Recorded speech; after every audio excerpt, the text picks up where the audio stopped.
Bienvenue pour ce deuxième exemple d'exercice sur le TD des moments des forces. On a ici l'exemple de câble tendu par un poids, ici, une masse M. On voit qu'on a spécifié plutôt un repère cartésien, ça correspondait mieux. Et on va chercher ici la tension par exemple dans le câble TB.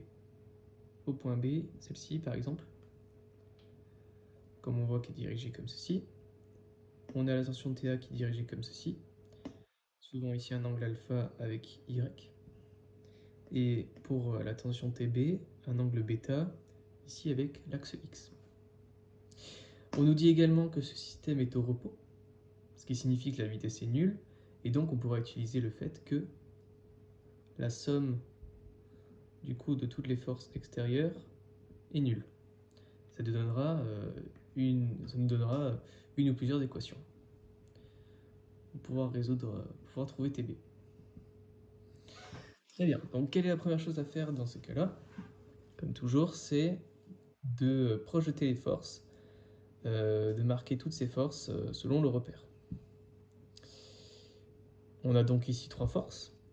On a bien entendu en premier le poids, qui est la plus simple à projeter, parce qu'on voit que P est dirigé selon l'axe Y, mais dans le sens opposé, parce qu'on a Y vers le haut et le poids tout le temps vers le bas. Donc on pourrait soit marquer c'est égal à moins P EY, ou directement mettre mg si on nous donne une masse et non un poids en newton. On peut mettre directement mg moins mg EY. Voilà. On a ensuite la tension TA qu'il nous faut projeter. Dans ces cas-là, on sait qu'il va falloir utiliser cet angle, et on sait qu'il va également falloir utiliser dans les deux cas suivants x et y l'hypoténuse, donc la norme. Donc ce que je fais, c'est qu'en premier, à chaque fois, je factorise directement par la norme. Comme ça va plus vite. Bon, je mets un crochet, mais on peut mettre des parenthèses, hein. C'est la même chose. Très bien, on commence donc par exemple à projeter sur x. Voilà, donc on voit sur x que pour faire TA, donc ce vecteur-ci, il nous faut faire ce vecteur-là sur x, puis ce vecteur-là sur y. On voit que c'est la combinaison des deux, somme. Donc commençons par exemple le vecteur sur x. On a cet angle-ci, alpha, qui est également ici. Voilà, c'est le même. Et on voit que dans ce triangle rectangle, on cherche le côté opposé. Côté opposé, on connaît nos règles de trigonométrie. C'est sinus de l'angle. C'est sinus avec un signe positif parce que c'est suivant x. On voit qu'il est dans le même sens, il est collinéaire à x. La même direction, donc ça sera positif. Ça nous fera donc un sin alpha suivant EX. Et on voit que suivant Y, ça sera également positif. Vous voyez, il faut faire positif sur X, positif sur Y. On peut donc déjà mettre un plus.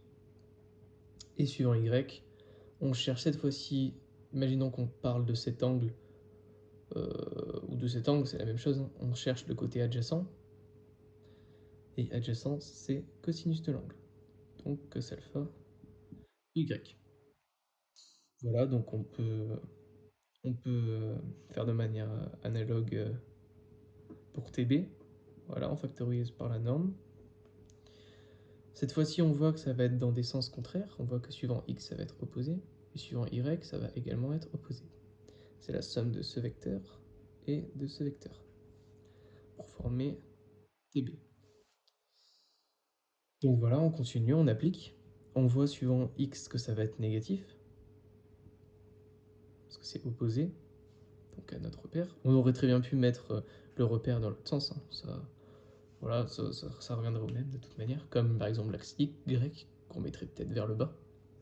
Voilà, on peut des fois apercevoir ça dans les exercices, ce qui nous fait que le poids ici, bah, l'écriture du poids vectoriellement, ce sera positif.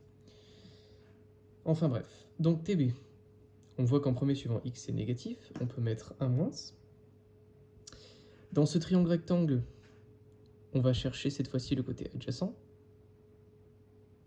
Enfin, Oui, oui, on cherche le côté adjacent pour suivant EX. Donc ça nous fait moins cos de X.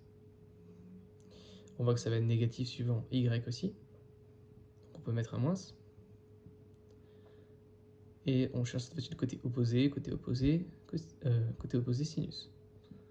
Moins sin de EY. Voilà, très bien. On a donc nos trois forces qu'on a pu projeter. On se souvient de ce qu'on a dit au début, vitesse nulle. Voilà, on voit que le système est au repos. Somme des forces extérieures se compense, égale à 0. Et ça va être le point clé. Donc, ce qu'on va pouvoir dire, c'est que on va pouvoir établir des équations, par exemple un système suivant x et suivant y, pour pouvoir résoudre l'exercice, trouver la tension TB. Il suffit alors de marquer, de compléter ce système suivant x et y.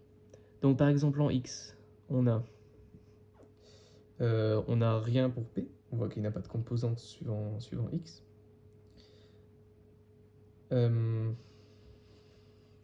On a donc celle-ci et celle-ci. Voilà, donc on va pouvoir les marquer. Ça nous fait sin alpha fois TA moins cos. J'ai oublié de marquer les angles ici. Bêta. Bêta. Très bien, donc cos bêta fois TB suivant x et suivant y continue égal à 0. Et suivant y, on a bien moins TB sin bêta plus cos alpha. Et on n'oublie pas le poids, 11 mg, égal à 0. On peut directement mettre égal à mg. Voilà, ça facilite. Très bien. Enfin, même, ouais, on peut marquer moins mg comme ça plutôt. Voilà, parfait. Donc imaginons cette fois-ci qu'on nous donne les valeurs des angles. On nous donne par exemple alpha égale, je sais pas moi, 45. Voilà, on pourrait nous donner alpha égale à 45 degrés. Et bêta égale, disons, 30 degrés. Très bien, donc on va pouvoir compléter ici. C'est équivalent donc au même à notre système. Donc, il suffit de remplacer à l'intérieur.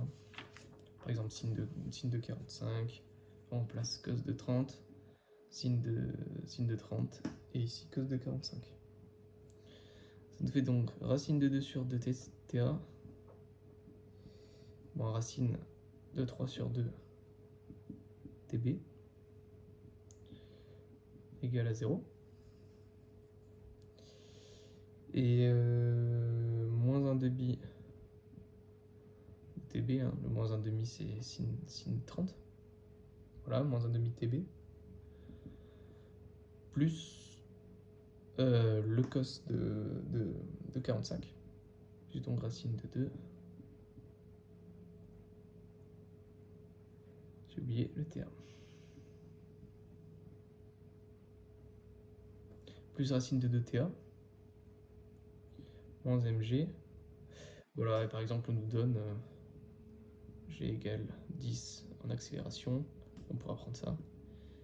Et on nous donne par exemple m égale à 100 kg. 100 kg. Voilà, moins mg, donc on fait directement moins 10 puissance 3 égale 0. À la fin. Très bien. On va pas en bas. Bon. Égal à 0. Je vais renoter ça là-haut. Très bien. On se retrouve donc avec ces deux équations qu'on va pouvoir soustraire. Voilà, je vais effacer ça, ça ne sert à rien. On voit que ici, si on fait, on voit qu'on aura du racine de 2 sur 2ta et du racine de 2 sur 2ta. On voit que si on fait celle-ci moins celle-là, ça va nous enlever le ta et on pourra avoir le tb en fonction du reste, parce que c'est ce qu'on cherche. Très bien, c'est parti. Donc imaginons qu'on appelle celle-ci a et celle-ci b. On pourra faire donc a moins b.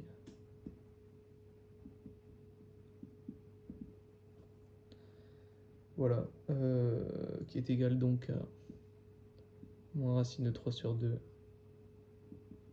plus 1 demi, on factorise directement tb, n'importe quoi, tb, égale du coup moins mg, donc égal à mg 10 puissance 3.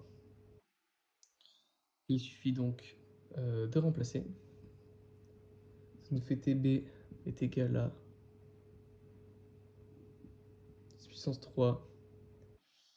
Il y a moins ici.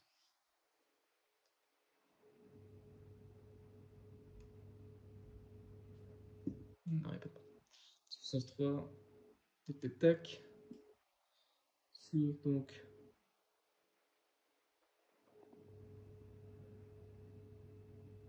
il y a moins racine de 3 sur 2,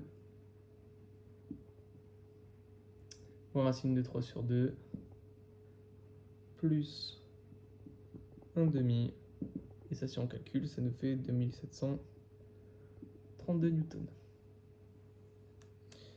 Et voilà. Imaginons par contre qu'on ait eu 3 inconnus, par exemple. Parce qu'ici on n'en avait que 2. On a pu avoir 2 équations à 2 inconnus. Donc ça nous allait. Mais imaginons qu'on ait eu 3 inconnus. On aurait fait ce qu'on verra dans un prochain exercice. On aurait fait en plus de la somme des forces extérieures égale à 0. On aurait fait ça pour avoir donc ces équations-là. Et on pourrait en avoir une autre en faisant la somme des moments égale à 0. Parce qu'on a également ça ici, dans ce cas-là. Donc on aurait pu avoir une autre équation pour une troisième inconnue.